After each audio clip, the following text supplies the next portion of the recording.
Hello, this is Matt on the Moon Lambo channel, and there's an essay that was written by several individuals titled Here to Stay, How Ripple Achieves Sustainable Development. And they're talking about it from a couple different perspectives, certainly technologically, but also from an environmental impact standpoint, because we know that Bitcoin don't like Mother Nature. Bitcoin gives Mother Nature the middle finger via mining. That's what Bitcoin's doing. Bitcoin, you are such a bad earth. So I'm going to run through this. There was only one major point where I'm like, you guys substantially missed the mark, and I'm going to be sharing that with you as well. But interesting. So I just want to share some thoughts on this because it's just a fun topic conversation. But anyway, before we go any further, ladies and gentlemen, boys and girls, if you would please ever so delicately tap the like button. I would definitely appreciate the support, because if you do that, it will tell the YouTube algorithm to share this video with more individuals. So you don't have to do it, but just know from the bottom of my enlarged heart, which is not a medical issue, by the way, go ahead, if you would do it, I'd be eternally appreciative. Also, go ahead and subscribe to the Moon Lambo channel, because if you do, all of your wildest dreams will come true. Vote for Pedro. All right, into the content. Now, this comes from a website I had not heard of, DeSouza 2020, it says up at the top. So I just went to the About Me section, or about the About section on the website here.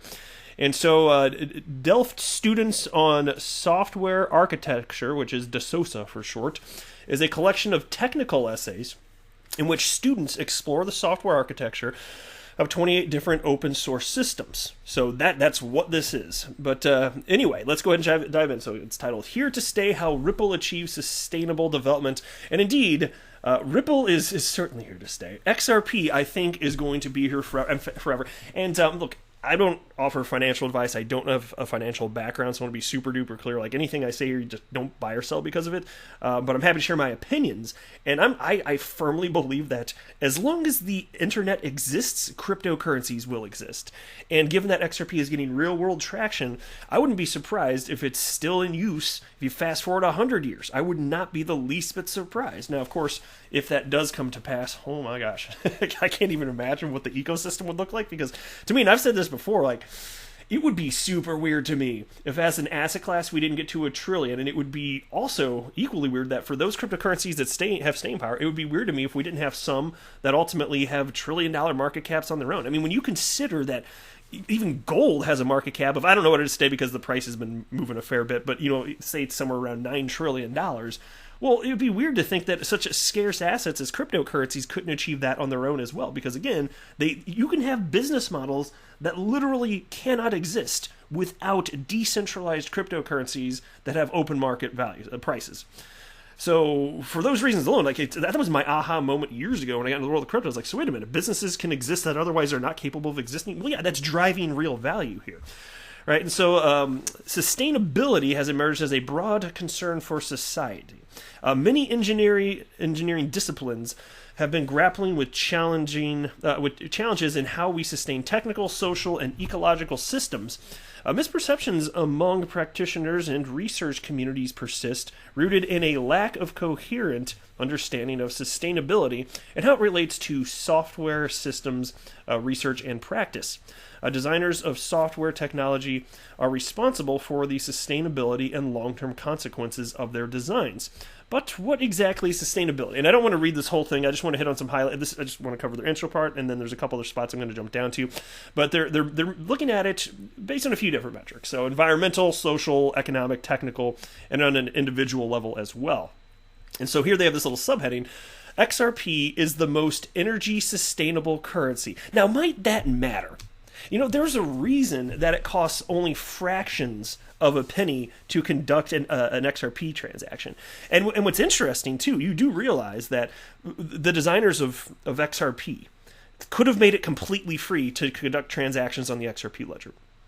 Now, in case you weren't aware, you might be wondering, well, why didn't they then? Well, it's because you could spam the network then. You got to have some sort of skin in the game, because they'd be hit up with denial of service attacks all the time, DDoS attacks. Yeah, so that's the reason, but it's still that now it might seem like nothing. You're like, so wait, that little shred, what is it, like a drop or 12 or whatever to, for a transaction? You're like, that's enough to stop. Yeah, if you're gonna go through with enough transactions to sufficiently spam the network, it's gonna actually end up costing a fortune.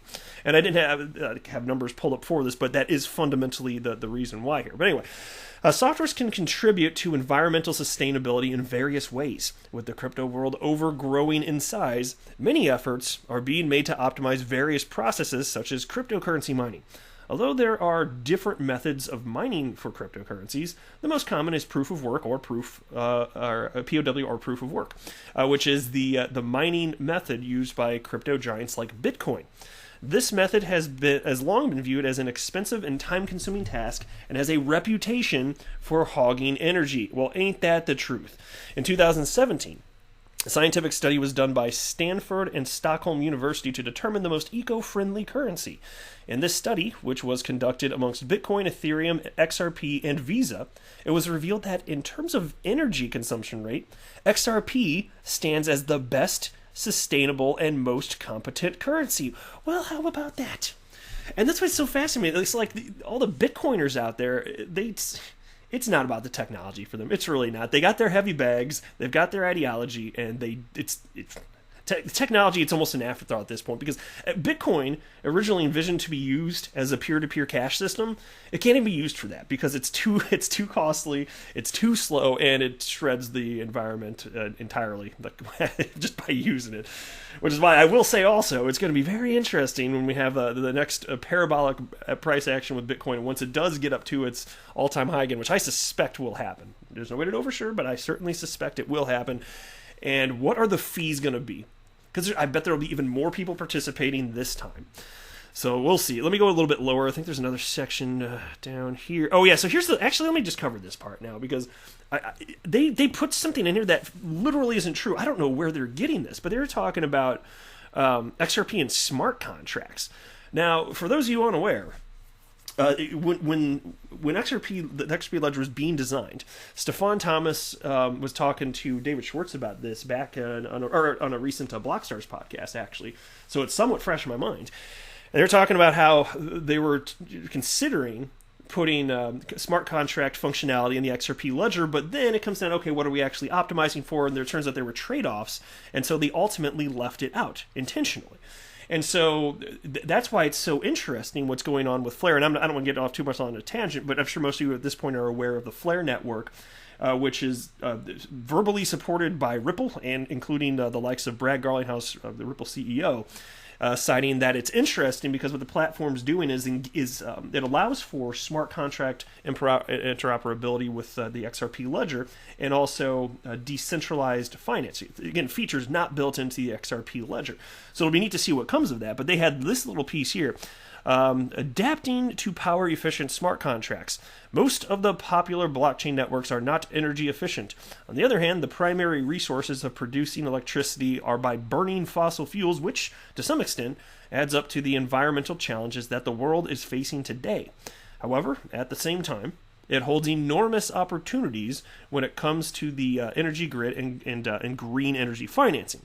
Contrarily, Ripple uses certain functionalities such as smart contracts to open opportunities for lean, efficient, inclusive, and global green energy funding for both enterprises and end consumers. I want to be clear, they are not talking about Flare here, so I don't know where they got that from. But Ripple absolutely, and they meant XRP, they wrote Ripple. They conflate the two a bit throughout this piece, but which is why, again, I said the piece is mostly, but I don't like that they're conflated it and then just writing that XRP has smart contract capabilities. What are you even talking about? It literally does not. It absolutely does not. And this was written before the announcement of Flare, so I know they're not talking about that. There's no mention of Flare in the article whatsoever, so I'm not really sure where they got that. And here we go. So then there's this section titled "Achieving Technical Sustainability." Ripple manages to attain technical sustainability through different methods. With security in mind, They focus on adopting secure, adaptable cryptography. The XRP ledger relies on industry-standard digital signature systems like ECDSA, which is the same scheme used by Bitcoin, but also supports modern, efficient algorithms like ED25519. I'm not going to pretend to know what that is, I'm just covering the piece. The extensible nature of the XRP ledger software makes it possible to add and disable algorithms as the state-of-the-art in cryptography advances.